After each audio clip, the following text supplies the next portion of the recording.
Noong 2012 natutunan ko yung X-curve concept at dito may tatlong level pala ang income natin. So ito yung phase 1, level 1, yung active income.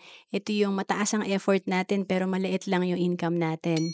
And level 2, maganda mapunta tayo sa phase 2, ito yung income equals effort. So dahil may savings ka, pwede ka talaga magkaroon ng additional income bukod sa kinikita mo sa trabaho.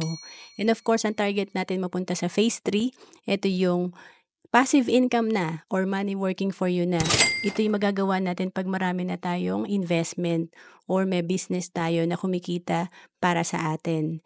And kung naghahanap ka kung saan ka ba pwede mag-start, pwede ka sa level 1 investing, ito yung Kaiser. Kasi dito bukod sa may investment ka, may healthcare ka pa at may life insurance ka. And kung ang budget mo nasa 3,000 per month lang, pwede ka magsimula dito, tatlo na agad ang meron ka. To know more about Kaiser, message mo lang ako sa FB, Roanne Celis Capistrano.